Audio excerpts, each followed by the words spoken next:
Hello दोस्तों, आप सभी का एक नई वीडियो में स्वागत है। और दोस्तों, आज मैं आप लोगों को पास्ट परफेक्ट कंटिन्यूअस टेंस के अंतर्गत एफर्मेटिव सेंटेंसेस बताने जा रहा हूं। तो आज का वीडियो काफ़ी इंटरेस्टिंग और नॉलेजेबल है। आप लोग सभी इस वीडियो को पूरा जरूर देखेंगे। मैं आप लोगों को एक एक रूल बताऊंगा, आप लोगों को कोई दिक्कत नहीं होगी। पास्ट का अर्थ होता है बीता हुआ समय, परफेक्ट का अर्थ होता है पूरा हो जाना, और कंटिन्यूअस का अर्थ होता है जारी रहना। यानी कि पास्ट में किसी काम का एक भाग पूरा हो गया और कुछ भाग अभी भी जारी था। जैसे वह 2 दिनों से एक गड्ढा खोद रहा था, तो यहाँ पर है 2 दिनों से, यानी कि कुछ गड्ढा उसने खोद दिया था और 2 दिनों से वह खोद ही रहा था। इसलिए यहाँ पर मिक्स्ड है, परफेक्ट भी है और कंटिन्यूअस भी है। आज हम लोग एफर्मेटिव सेंटेंसेस सीखेंगे। इसका स्ट्रक्चर होता है सबसे पहले सब्जेक्ट, फिर आपको हैड यूज करना है, फिर बीन, फिर वर्ब में आईएनजी फॉर्म, फिर ऑब्जेक्ट और फिर सिंस या फोर। और दोस्तों, खास बात यह है कि सभी सब्जेक्ट्स के साथ आपको हैड ही यूज करना है। अब दोस्तों, आपके मन में सवाल होगा कि कहां पर सिंस यूज करें और कहां पर फोर। तो दोस्तों, जो पॉइंट ऑफ टाइम होता है उसमें सिंस यूज होता है और जो पीरियड ऑफ टाइम होता है उसमें फोर यूज होता है। अब आपके मन में एक सवाल होगा कि पीरियड ऑफ टाइम क्या होता है, पॉइंट ऑफ टाइम क्या होता है। तो दोस्तों, जैसे यहां पर है 2 दिनों से एक गड्ढा खोद रहा था, तो यहां पर है 2 दिनों से। तो दोस्तों, आप अपने मन में कैलकुलेट करेंगे। जैसे 2 दिनों से, तो आज मान लीजिए मंगलवार है, तो आप 2 दिन बैक करेंगे, फिर समझेंगे कि अच्छा रविवार से। तो यानी कि आप अपने मन में कैलकुलेशन करेंगे। तो समझिए कि आपको फोर यूज करना है। और जैसे यदि मैं कहूं आपसे कि 21 मार्च से, तो आपको कैलकुलेट करने की ज़रूरत नहीं है। आपको पता ही है कि 21 मार्च से, आपको एग्जैक्ट टाइम पता है। इसी को कहते हैं पॉइंट ऑफ टाइम। इसी में आपको सिंस यूज करना है। जैसे दोस्तों, मान लीजिए मैं 5 वर्षों से पढ़ा रहा था, तो 5 वर्षों से, यानी कि मैं ये नहीं कह रहा हूं कि 2010 से या 2012 से, 2015 से। तो आप अभी 2022 से 5 वर्ष बैक करेंगे, अपना कैलकुलेशन बिठाएंगे, तो समझ जाइए कि आपको फोर यूज करना है। और यदि मैं कहूं कि मैं 2015 से पढ़ा रहा हूं, तो यह पॉइंट ऑफ टाइम हुआ। आपको इसमें सिंस यूज करना है। आई होप आप लोगों को समझ में आ गया होगा। Now it's time to start today's lesson. वह 2 दिनों से एक गड्ढा खोद रहा था।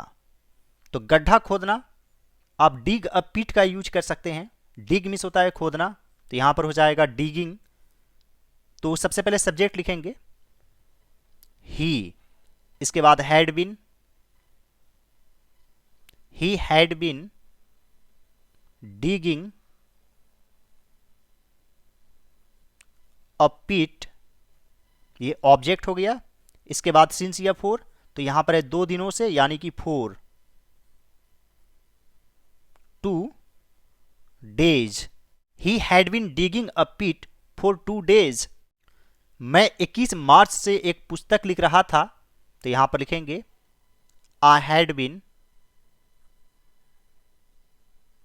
राइटिंग अ बुक, और यहां पर सिंस यूज करेंगे। Since 21 March,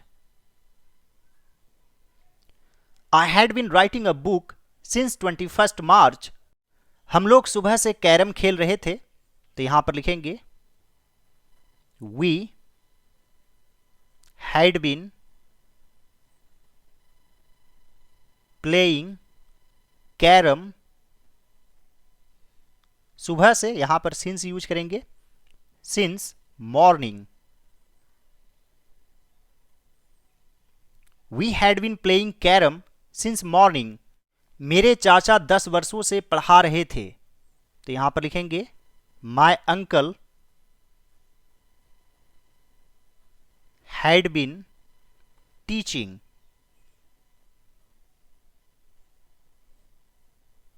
for 10 years।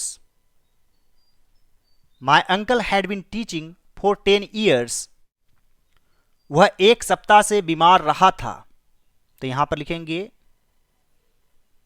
He had been इल। इसमें दोस्तों इलिंग नहीं लिखेंगे। व्यस्त रहा था, हैड बीन बिजी। बीमार रहा था, हैड बीन इल। 1 सप्ताह से, for a week. He had been ill for a week. मेरा भाई 2010 से तैयारी कर रहा था, तो यहां पर लिखेंगे माई ब्रदर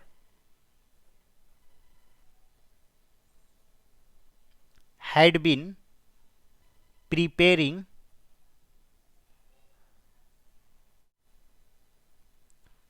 सिंस 2010। और मान लीजिए परीक्षा की तैयारी कर रहा था, तब आप प्रिपेयर फॉर का यूज कर सकते हैं। Prepare for the exam since 2010। My brother had been preparing for the exam since 2010। Neha 5 बजे से तैयार हो रही थी, तो यहां पर लिखेंगे Neha had been getting ready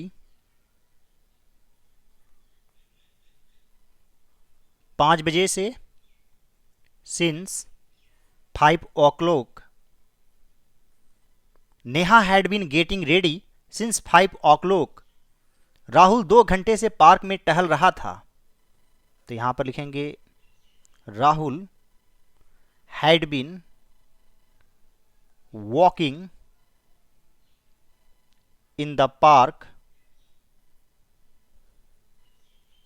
2 घंटे से फॉर 2 hours।